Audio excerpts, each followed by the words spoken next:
Welcome my dear students.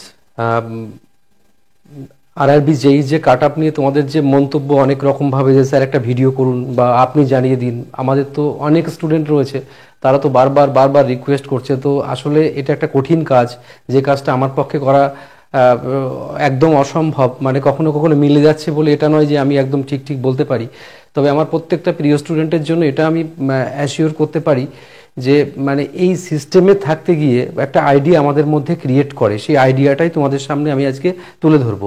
তো আমি live হয়েছি কিনা সেটা বুঝতে পারছি না, তোমরা একবার আমাকে দেখে জানাও যে স্যার ইউ আর লাইভ। তো মানে তোমরা দু একটা মেসেজ করো, তাহলে আমি বুঝতে পারবো। তো একদম বিনা টেনশানে ভিডিওটা দেখো, যে ভিডিওটার মধ্যে প্রত্যেকটা স্তরে আমি ওই গাণিতিক ফর্মুলা ইউজ করতে পারবো না, কারণ ওটা কখনো মানা যায় না যে অমুক সালে এত ছিল তমুক সালে এত ছিল। তবু আমি একবার দেখিয়ে দেবো এবং পুরো সিস্টেমটাকে নিয়ে আমি বলবো যে কোথায় কি প্রবলেম, কোথায় কি হয়, সেসব নিয়ে আমি তোমাদের সঙ্গে বিস্তরভাবে চর্চা করব। তোমরা হ্যাঁ ওকে, আমি বুঝতে পারছি আমি এখন লাইভ তোমাদের সঙ্গে রয়েছি। প্রিয় স্টুডেন্টস, শুধু শুনবে কথাগুলো, যে মানে একটা জিনিস খুব মন দিয়ে শুনবে, যে এই যে কাট অফ অনেক অনেক জিনিসের উপর নির্ভর করে।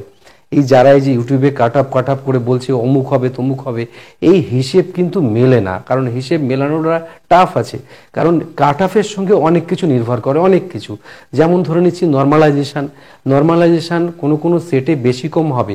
16 তারিখে যেরকম মানে ফার্স্ট শিফট ছিল, একটা ইজি ছিল শিফটটা, আমি বলছি না, বিভিন্ন রকম মাধ্যম থেকেই এটা বোঝা যাচ্ছে, বা স্টুডেন্টের মাধ্যম থেকে এটা আমরা বুঝতে পারছি। এবার দেখো 17 তারিখে 17/12/2024 সেটটা থার্ড শিফটটা কিন্তু হার্ড শিফট ছিল, মানে অ্যাভারেজ করে সেটাই বোঝা যাচ্ছে। তো আমি বাকি প্রশ্নের উত্তর দেবো, শুধুমাত্র এগুলো বলে নিই ঠিকঠাক করে তারপরে।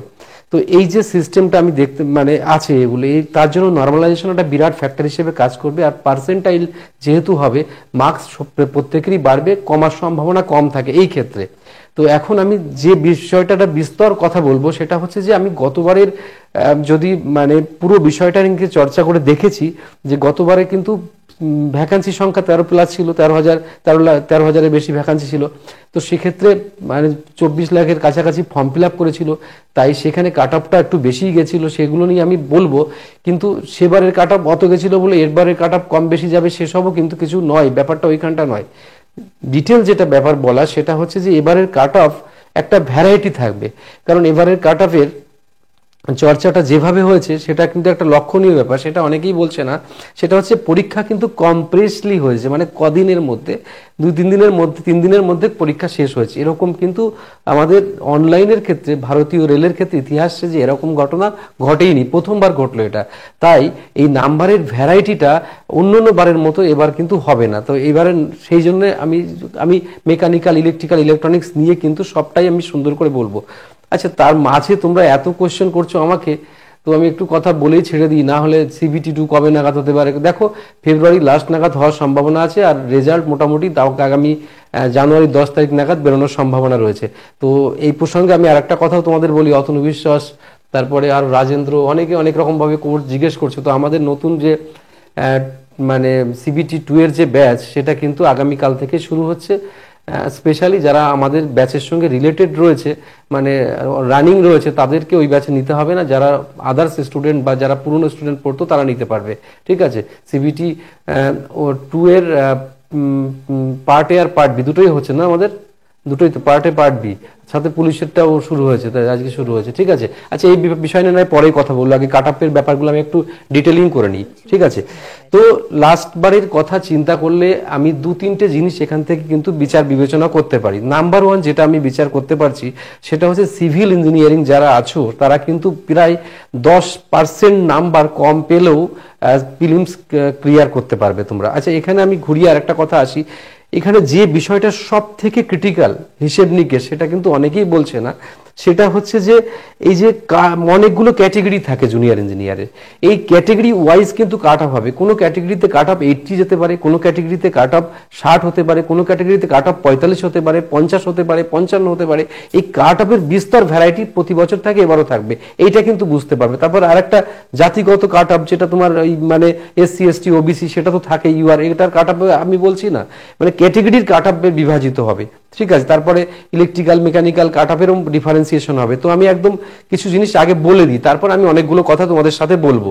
কলকাতার কাট অফ বলো, সব রকম কাট অফই আমি তোমাদেরকে বলবো, চর্চা করব। তার আগে যে জিনিস বিষয়গুলো বলছিলাম যে নর্মালাইজেশনের ব্যাপারটা কিন্তু খুব ইম্পর্ট্যান্ট। এবার নর্মালাইজেশনের মানে দুজনের সঙ্গে বিরাট ডিফারেন্স হবে না, কারণ যেহেতু আগে কি হতো 3 মাস 6 মাস পরে এক্সাম হতো, মানে ধরে এক্সাম হতো, এবার তা হচ্ছে না। তার জন্য খুব অল্প টাইমের হওয়ার ফলে বেশি নাম্বারের ডিভাইজন মানে ডিফারেন্স কিন্তু ঘটবে না। ঠিক আছে, এবার বোর্ড ওয়াইজ কাট অফ হবে। এবার কেন বোর্ড ওয়াইজ সিট কম বেশি আছে, যেমন মালদা বোর্ডের কাট অফ একটু নর্মালি বেশি যেতে পারে, এবার মানে কিছু কিছু জায়গার কাট অফ বেশি যাবে, যেরকম মুম্বাই বোর্ডের কাট অফ মোটামুটি মিডিয়াম টাইপের যাবে, কলকাতার কাট অফ মিডিয়াম টাইপের যাবে। এরকম ভাবে কিছু কিছু জায়গার কাট অফ নিয়ে মানে board wise cut off vary করবে। ক্যাটেগরি ওয়াইজ যেটা বলছিলাম, মনে করো ক্যাটেগরি বলতে কি বোঝাচ্ছ তোমরা, মনে করো ওয়ার্কশপ আছে, ওয়ার্কশপের কাট অফ বেশি যাবে। মনে করো ওপেন লাইন যেগুলো আছে, টিআরডি টিআরএস এসবের কাট অফ একটু কম যায়। তারপরে টিএমও ট্র্যাক মেশিন অপারেটর এইসবের কাট অফ একটু কম যায়। তাই ক্যাটেগরিটা কিন্তু ভীষণভাবে মানে ফ্যাক্টর কাজ করে। আচ্ছা, এবার আমি যেটা দেখছি ইউআর ডব্লিউএস ওবিসি এসব নিয়ে কিন্তু কাট অফের ডিফারেন্স ঘটবে, সেটা তোমরা জানো। এবার আমি পরের বিষয়টা নিয়ে কথা বলতে চাইবো। কি স্যার, আপনাদের কাছে পড়ে আমি সত্যি খুব হেল্প হয়েছে, তুমি শুনলে অবাক হবে। আচ্ছা, সেই ইয়েটা আছে, ওইটা আমি একটু দেখাতাম স্টুডেন্টদের, যে তপন স্টুডেন্টরা কিরকম মানে পেয়েছে, মানে এই যে এখানে আছে না, আমি দেখাচ্ছি। দেখো তোমার এই মাঝখানে তোমরা যখন বলছো তখন আমি কিছু একটা জিনিস দেখাই।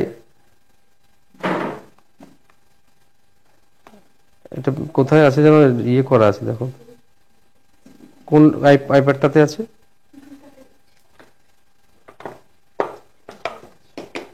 দেখাচ্ছি কিরকম নাম্বার পাচ্ছে ছেলে মেয়েরা।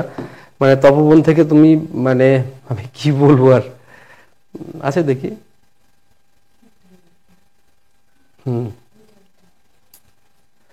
কিছু কিছু স্ক্রিনশট এভাবে কিন্তু আমাদের মধ্যে আমরা দেখতে পাবো। ওখানে ওখানে দরকার নেই, ওখানে দরকার নেই। হ্যাঁ, না আমি এখান থেকে দেখে দিচ্ছি। হ্যাঁ, এই যে আমি একটু সামনের দিকে গিয়ে দেখাচ্ছি, আমি তোমাদেরকে এখানে দেখতে পারবে মনে হয়, নিশ্চয়ই দেখতে পারবে। দেখো আমাদের স্টুডেন্ট, এই দেখো আমাদের ব্যাচ নাম্বার 209 স্টুডেন্ট, মানে দেখো কত পেয়েছে, দেখো 89.68 পেয়েছে। 91টা ঠিক করেছে, 4টে ভুল করেছে, এর মধ্যে আরো কনফিউশন আছে 4টের মধ্যে, আর 95 অ্যাটেন্ড করেছিল। তাহলে এরকম নাম্বারও পাচ্ছে কিন্তু, ঠিক আছে। এবার কমও পাচ্ছে বেশিও পাচ্ছে। তপবন থেকে বোর্ড ফার্স্ট মানে কলকাতা, মালদা, শিলিগুড়ি, তারপর তোমার গুয়াহাটি, এগুলো থেকে ফার্স্ট সেকেন্ড থার্ড প্রায়ই হয়, এগুলো আমাদের নতুন কিছু নয়। তো ওসব নিয়ে আমি এখানে চর্চা করছি না, আগে আমি কাজের কথাগুলো বলে নিই তোমাদের, তারপরে কাট আপটা আগে বলে নিই। তারপরে কাট আপ বলার আগে আমি আরো দুই একটা জিনিস দেখিয়ে দিচ্ছি। দেখো আগের বার লাস্ট ইয়ারের আরআরবি রাঁচিতে, দেখো রাঁচিটা যদি আমি দেখি, দেখো কাট অফ বিভিন্ন ক্যাটাগরি ইউআর এর ক্ষেত্রে যদি বিচার করো, আমি একটু বড় করে দিচ্ছি বোর্ডটাকে, তোমরা দেখতে সুবিধা হবে, তোমাদের দেখতে সুবিধা হবে। দেখো তো একটু, তোমাদের দেখতে সুবিধা হবে। তো সেই ক্ষেত্রে আমি তোমাকে দেখো কাট আপটা এরকম গেছে, কোনো জায়গায় 55 গেছে কাট অফ ক্যাটাগরিতে, 12 নম্বর ক্যাটাগরিতে। আবার দেখো 49 গেছে, 67 গেছে, 73 গেছে, 75, এরকম ভাবে কাট অফ আগের বারে কাট অফ, যেহেতু আগের বারে প্রচুর লোক ফর্ম ফিল আপ করেছিল তার জন্য। এবার আমি আরো দুই একটা দেখাচ্ছি, দেখালে তোমরা বুঝতে পারবে। যেরকম আরআরবি জেইসি বিটি1 গুয়াহাটি লিস্ট দেখো, এই যে দেখতে পাচ্ছ গুয়াহাটি 65, 55, 62 এরকম ভাবে, ঠিক আছে। আমি এগুলো ডিটেল যাচ্ছি না, এগুলো না যাওয়ার কারণ আমি তোমরা দেখতে চাও না অনেকে, তার জন্য আমি একবার দেখি। আবার যেই ভুবনেশ্বর বোর্ড, ঠিক আছে, যেরকম প্রত্যেকটা বোর্ডের আমরা দরকার হলে নিচেই দিয়ে দেবো, তোমরা দেখে নেবে। যেই কাট অফ মালদাতে দেখো কোনো পোস্টে, এই পোস্ট খেয়াল করেছো 53ও যাচ্ছে, 30 কাট অফ যাচ্ছে। দেখো এসটিতে 25 যাচ্ছে, ওবিসিতে 31 যাচ্ছে।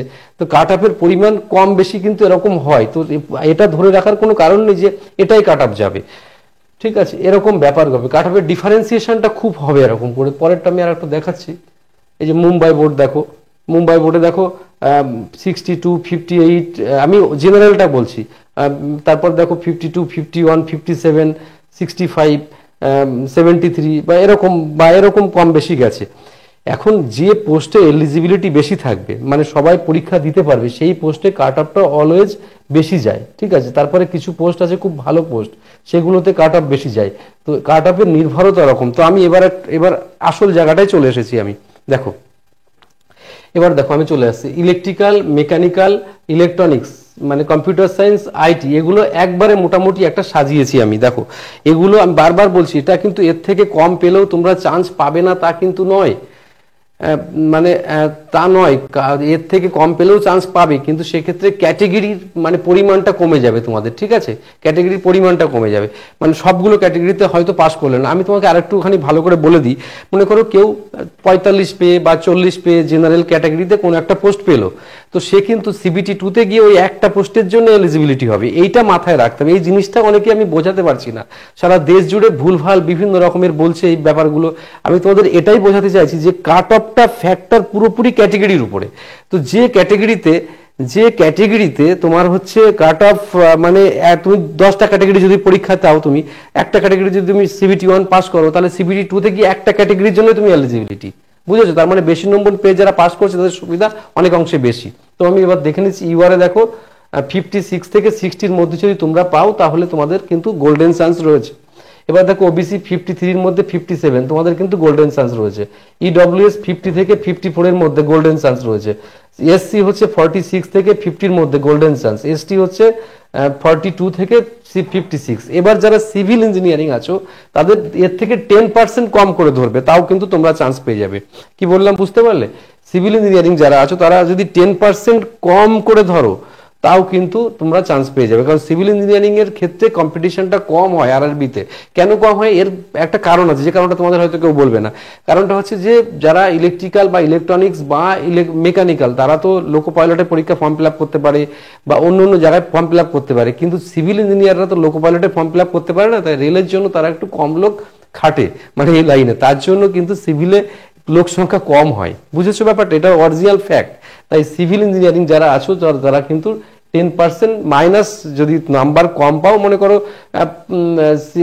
50 যদি কাট অফ ইউআরে ওঠে, তাহলে তোমাদের উঠবে হচ্ছে 45, এরকম ব্যাপারটা বোঝাতে পারলাম তো? এটা হচ্ছে ক্রিটিক্যালি সিস্টেম আর কি। তো এই মোদ্দা ব্যাপারটা, এই যে এটা যদি বুঝতে পারো তাহলে পুরো কাট অফ। তাহলে আমি কাট অফ নিয়ে এই চর্চা করলাম, কাট অফ নিয়ে আরো কারোর কোনো কথা থাকলে আমায় বলো। এবার এবার এবার হচ্ছে এটা যেটা আমি বোঝালাম ব্যাপারটা, সেটা হচ্ছে কিন্তু মানে এটা একটা গোল্ডেন নাম্বার, ভালো নাম্বার। এর থেকে কম নাম্বার পেয়েও কিন্তু চান্স পাবে তোমরা, সেখানে হয়তো ক্যাটেগরি সবগুলো তোমরা পাবে না। আমি বারবার কিছু জিনিস জোর দিচ্ছি, তোমরা বুঝতে নিশ্চয়ই পারছো, তারপর তোমাদের কোশ্চেন অ্যান্সার আমি বলবো বাবু, ঠিক আছে? বোঝা গেল ব্যাপারটা? এই হচ্ছে টোটাল সিস্টেমটা। আর যদি পিডব্লিউডি বলো তারা আরো কমবে নাম্বার, এক্স সার্ভিসম্যান কমবে, তো সেটা নিয়ে আমি চর্চা করছি না। এবার কলকাতা আরআরবিতে মোটামুটি মিডিয়াম টাইপের কাট অফ হবে, খুব বেশি হাইফাই হবে না। মালদাতে একটু বেশি যেতে পারে, গুয়াহাটিতে একটু মিডিয়াম টাইপের হতে পারে, ভুবনেশ্বর একটু বেশি যেতে পারে বাই চান্স, ঠিক আছে? এরকম ব্যাপার। আমি কিন্তু ওভারঅল বোর্ড অনুযায়ী বলার জন্য এই ভেরিয়েশনটা রাখলাম। আমি সব বোর্ডটাকেই মোটামুটি আইডিয়া করেছি, ঠিক আছে? সব বোর্ডের জন্যই কিন্তু আমি এটা আইডিয়া করে বললাম। বারবার বলছি এটা আমার আইডিয়া, এটা আমার এক্সপিরিয়েন্স, এটা কিন্তু আমার মানে একদম ফাইনাল যে বলছি তা কিন্তু নয়। ব্যাপারটা সিএম এর কথাটা বলি, সিএম এর কিন্তু কাট আপটা একটু বেশি যাবে। হ্যাঁ, আমি ওটা বলতে ভুলে গেছি, সিএম এ প্লাস 10%, এর থেকে 10% বেশি কাট আপ যাবে, সিএম এ যেতে পারে, ঠিক আছে? এই হচ্ছে টোটাল ব্যাপারটা। এবার আমার প্রত্যেকটা প্রিয় স্টুডেন্টের জন্য আমি আরো কিছু তোমাদের সঙ্গে কথা বলবো। কি কথা বলবো? সেটা হচ্ছে যে তোমরা এই যে এত পরীক্ষা সিরিয়ালি তোমরা পরীক্ষা দিয়ে যাচ্ছ লাগাতার ভাবে, এই পরীক্ষাগুলো দেবার মধ্যে তোমাদেরকে একটা কাজ করতে হবে যে পরীক্ষা দেবার পরে সেই পরীক্ষা নিয়ে অত্যাধিক চিন্তা করে লাভ নেই। তোমার এমন কিছু ভিউ তৈরি করতে হবে যে সামনে তোমার কোন পরীক্ষা আছে, সেই পরীক্ষার রিলেটেড যে চ্যাপ্টারগুলো আছে সেই চ্যাপ্টারগুলোকে তোমায় মন দিয়ে করতে হবে, সেই চ্যাপ্টারগুলোকে, ঠিক আছে? সেই চ্যাপ্টারগুলোকে মন দিয়ে করতে হবে। আবার তারপরে যখন সিবিটি 2 তুমি মনে করো রেজাল্ট পেয়ে গেলে, তখন ওর কোর সাবজেক্টটাকে জোর দিতে হবে, ঠিক আছে? এটা হচ্ছে মেন ব্যাপার। ওকে, আচ্ছা, এএলপির কাট আপ নিয়ে তো ভিডিও আমি করেছি, তোমরা দেখে নিও, আমি দিয়ে দিয়েছি মোটামুটি, আমি ওটা সব বিষয়টা বলেছি।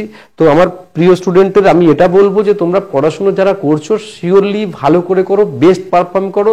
এবারে আরেকটা কথা আমি বলতে ভুলে যাই, সেটা হচ্ছে যারা তোমরা এবারে মেন লিস্ট যখন হবে চাকরির পরীক্ষা, তখন কিন্তু যে তোমাদের অনেক মানে পেছনে থাকলেও কিন্তু ডাকবে। তার কারণ হচ্ছে এবারে মনে করো কোনো একটা স্টুডেন্ট 5 জায়গায় চান্স পাবে, 5টা পোস্টে চান্স পাবে, কোনো একটা স্টুডেন্ট 3 জায়গায় চান্স পাবে। তারা একজন স্টুডেন্ট তো অত জায়গায় ফর্ম ফিল আপ করতে মানে চাকরি মানে করতে পারবে না, ঠিক আছে? তার জন্য আর 4 জায়গা ছেড়ে দেবে, তখন কিন্তু পিছনের থেকে তাদের কিন্তু ডাকবে। তাই অনেকগুলো ডিভি হবে, এবার মাথায় রেখো তোমরা, ঠিক আছে? ওকে, ঠিক আছে, তোমরা ভালো থাকো। তোমাদের এখানেই আমি শেষ করছি আজকে। তোমাদের নিয়ে আমি সত্যিকারেই আরো মাঝে মাঝে লাইভ হব, তখন তোমাদের সঙ্গে অনেক কথা হবে। ঠিক আছে, ঠিক অনেক কথা হবে। তোমরা একটা আইডিয়া নিশ্চয়ই পেয়েছো। একদিন তোমরা বারবার বলছিলে যে স্যার কিরকম কি ব্যাপার। আমি বারবার বলছি 50-এর নিচেই পেলেও কিন্তু চান্স পাওয়ার সম্ভাবনা আছে। আমি উড়িয়ে দিচ্ছি না, বোর্ড ওয়াইজ সেটা কম বেশি হবে, কিন্তু ক্যাটেগরি হয়তো সবগুলো মানে তুমি দখল করতে পারবে না। আমি আশা করি অনেক কিছু বুঝিয়ে দিলাম এই ভিডিওর মাধ্যম দিয়ে তোমাদেরকে। ঠিক আছে, তো আরো কিছু তোমাদের জানার থাকলে গ্রেড 3 সম্পর্কে আমি শর্টলি বলবো। কালকে যেহেতু পরীক্ষা আছে মনে হয়, এখনো কালকে পরীক্ষা আছে, লাস্ট পরীক্ষা মনে হচ্ছে, তো কাল না পরশু আছে এখনো। তো আমি হয়ে গেলে আমি টেকনিশিয়ানের কাট অফ নিয়ে তোমাদেরকে বলবো। এই কাজটা খুব কঠিন কাজ। আর আমি একটা আইডিয়া দিয়ে বলি, এটা অন্যরা যেরকম অত এক্সপেরিমেন্ট অত এত সিট, এতজন পরীক্ষা দিয়েছে, অতজন দেয়নি, অত বাবা আমার মাথার মধ্যে কাজ করে না। আমি এখন যে কাজের জন্য সব থেকে ব্যস্ত রয়েছি, আর লাইভ হতে পারছি না, আসতে পারছি না, পড়াতে পারছি না, আমি CBT2 নিয়ে আর NTPC পরীক্ষা নিয়ে মারাত্মকভাবে রিসার্চ করছি, চর্চা করছি আমি। তাই সেই নোটস মেটেরিয়াল লেখানো পড়ানো কি হবে তার একটা রোড ম্যাপ তৈরি করছি। এইটাকেই আমি পুরো ফুল অ্যান্ড ফাইনাল করার চেষ্টা করছি। তার জন্য আমি সবসময় আমার সামনে আসতে পারছি না তোমাদের। এটা আমার কাজ, আমি খুব সুন্দর করে করি, আমি চর্চা করি। আমি আমার স্টুডেন্টদের চ্যাপ্টারগুলো বাদ দিতে বলেছিলাম, সেই চ্যাপ্টারগুলো থেকে কোশ্চেন আসেনি, সেরকমভাবে আমি যেরকম মনে হয় সেরকম সুন্দর করে গাইড করার চেষ্টা করি। ওকে, তো best of luck my dear student, তোমরা ভালো থেকো। শানু পাল, কি বলছো তুমি? গ্রেড 3-তে 80+ অ্যাটেন্ড করেছি, আপনার কথা মতো সব কোশ্চেন শেষ, সব কমন ছিল, সব কোশ্চেন কমন ছিল। ভেরি গুড, ভালো তো, কমন পেলে খুব ভালো লাগে আর কি। ঠিক আছে, চলো পরে কথা হবে তোমাদের সঙ্গে।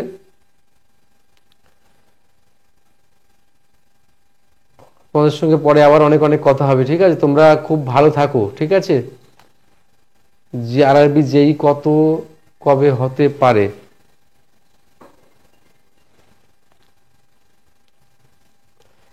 হ্যাঁ, সব বলে দেবো, জাস্ট বলে দেবো।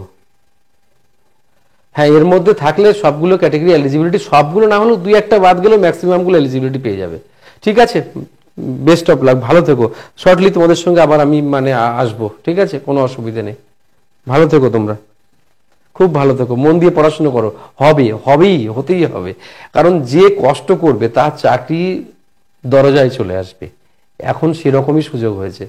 ঠিক আছে, তো সুতরাং আমার প্রত্যেকটা প্রিয় স্টুডেন্টদের বলি, তোমরা যত চেষ্টা করবে নিজেদেরকে গড়ে তুলতে ততই সাহায্য করবে। ওকে, ভালো থেকো তোমরা, প্রত্যেকটা স্টেপ ভালো থেকো তোমরা। ওকে, বাই।